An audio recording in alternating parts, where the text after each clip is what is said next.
Guys, hello and welcome back to my channel. I've always wanted to say that because it's actually my first video. You've probably not come back. This is probably the first time you're here, so hi. Let me introduce myself. My name is Chloe Kent and I come from TikTok. Well, I come from my mum and my dad, obviously, but I started on TikTok, do you know what I mean? And I got up to 270,000 followers before TikTok Trevor's like, that's enough, bitch. Bye. And now I'm here. I would just like to apologise in advance for not doing a podcast. My mum always said that I had a face for radio. She weren't lying. So I apologise for what you can see. This is probably the best you're ever going to get. I'm not going to lie. I cannot be asked. Over on TikTok, I was getting involved in like comedy skits, just with whatever was happening now, you know, things about Jada and Will Smith and Amber Heard, all sorts really, track and trace calls or test and trace, I still don't know really what it is, 999 calls, the whole shebang. And then I found my niche with dark humour surrounding grief. It was something that I have experienced, and also when you think about it, unfortunately, we're all going to experience it. We will have somebody that we would hate to lose, and that's just the price you pay for love. So with that in mind, I started having a laugh about it, really, because it is the hardest thing that anyone will ever have to go through. Grief is horrendous, but I thought, let's just have a giggle, shall we? Let's just laugh through it, you know, like it's not that painful. It is, but do you know what I mean? So that's what this channel will be about. I shall upload some more of those skits, and also really it's just going to be for having some conversations on here. And I really want to start a grief series. I've already got a few people in mind that are quite interested, and I'm really excited for that because I think it's such an important topic to talk about. As I say, everyone's experienced it, whether it's your partner, your mum, your dad, your daughter, it just goes on, and it's something that I think we can all relate to, listen to, and get some comfort from, and hopefully a little laugh as well, because as I say, I do have some dark humour. I do try and put my little Chloe spin on it, and yeah, I think it's going to be a good fun channel. So I did ask people to send me a few Q&As through Instagram, just so that you guys can help to get to know me and I can answer them. So without further ado, let's dive in, okay? I've got one here straight away that says, top tips on bad days with mental health. I wish I knew the answers. I don't. The only thing that I find really does help me is to, when you wake up in the morning, get straight up and get out of bed, okay? Don't lay in. Don't sit there browsing social media for an hour. Just get yourself up, get in the shower and get dressed. If you have a shit day after that, you know what? You've accomplished something massive. You got out of bed, and that can be such a battle. So don't allow yourself to lay in bed. You'll make yourself feel so much worse. Okay, so a second question. Do you think you'll ever get your OG TikTok back? I don't know. The only comfort I've got is that it's literally not just happening to me. I'm seeing video after video now of creators saying, you know, I'm constantly having videos banned. I'm constantly being threatened that I'm going to lose my account. It's just it's such a great platform, and the idea is brilliant, but it's such a horrible situation to be in when you just don't know if you're going to wake up tomorrow and your account's going to be gone again. It's, you know, it's just so unstable. So I'm not sure if I'm going to get it back, and that does upset me a lot, but I just have to maybe just take a moment and realise that maybe TikTok is not the platform for me. So we'll see what happens. Okay, another question is, will you have guest appearances like other video podcasts, if that's the aim?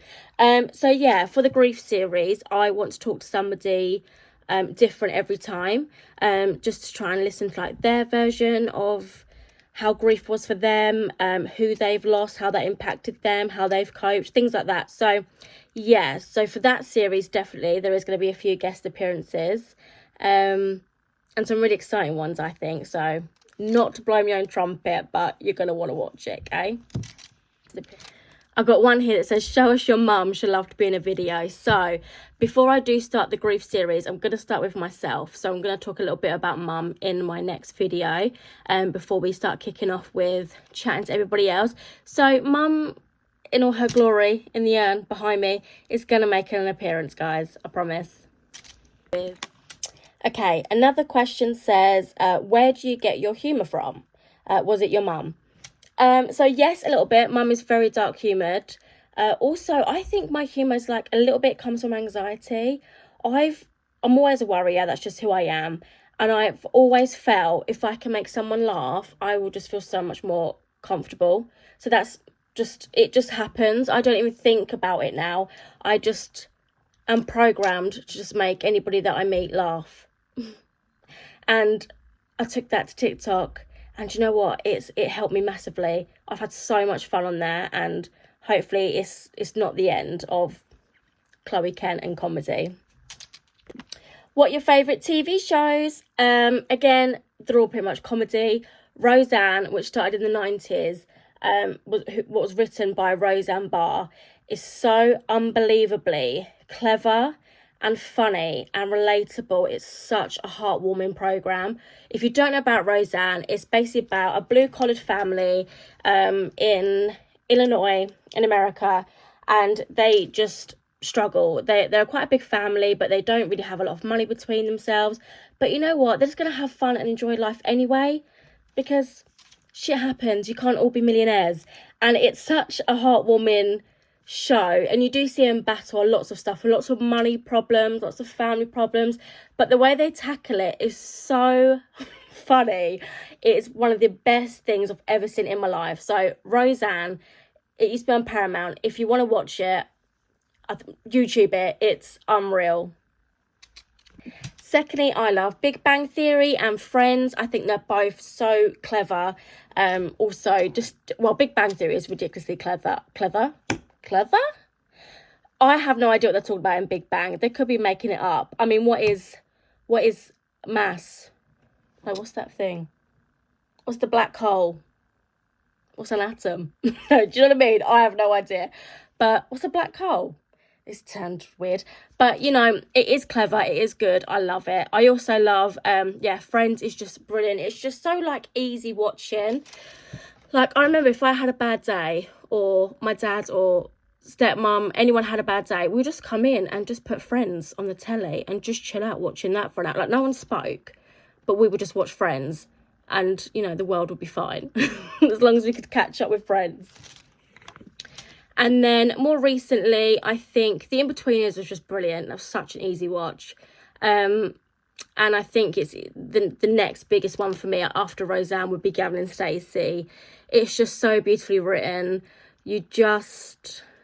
Do you know what I always like as well? Is when, like, it's a bit like Will and Grace. You know, the title is Will and Grace, but I fell in love with Jack and Karen. And it's kind of the same thing with Gavin and Stacey. Yeah, I like them and they're relatable. But for me, I love Smithy and Nessa. So, Smithy, should I say. So, yeah, for me, that was just brilliant. I mean, Welsh people meeting Essex people. It was perfect. Also, you can't stop me now. Let me just say two more. The next one's Vicar of Dibley. Dawn French is iconic. For starters, she's fantastic. I mean, when I was a kid, I think I remember Mum saying to me, do you want to watch Vicar of Dibley? And I remember thinking, well, what's that about? And she'd be like, oh, it's funny. It's about this woman, and she's a vicar in a village. I'm sorry, what? A vicar in a village? That's not selling it, Mum. Do you know what I mean? I'm not even a Christian. I'm an atheist. It's not for me, I don't think. But you watch it, and she made it amazing. I can't get over how much I love that. That is such a comfort program to watch as well. I'm sure you've all seen Vicar of Dibley. If you haven't, I really recommend it. And then the last one I'll mention quickly is Gimme Gimme Gimme, because I still love comedy that is very close to the wire. We have gone a little bit PC in recent years, and you know, when I hear of comedies, sitcoms, TV shows going out and receiving complaints, I just think it's such a shame, you know, because comedy is very rarely put out there with an intent to hurt somebody. It's just to make you laugh. And, you know, crossing the line and having that bit of shock humour, dark humour, I think it's okay, as long as you know, you have got the intention to have a giggle and it's just all light-hearted. And Gimme Gimme got lots of stick back in the day for some of the things I used to say, but I just think it's brilliant. I think it's real as well, real life. You can really picture a Tom and Linda LaHue's character that you would just bump into in Asda that are actually quite like that. And for me, like, it's excellent. It's British, you know. It's just it's just British. I don't know how else to put it. You know, it's so relatable, and I loved it. So they're my favourite TV shows. So that is a little bit about me. I'll end it here, keep it short and sweet for now. I'll post my next video about my mum soon and the grief. And then I'm going to start my grief series, which I really hope you're going to stick around and watch. So, see you in the next video.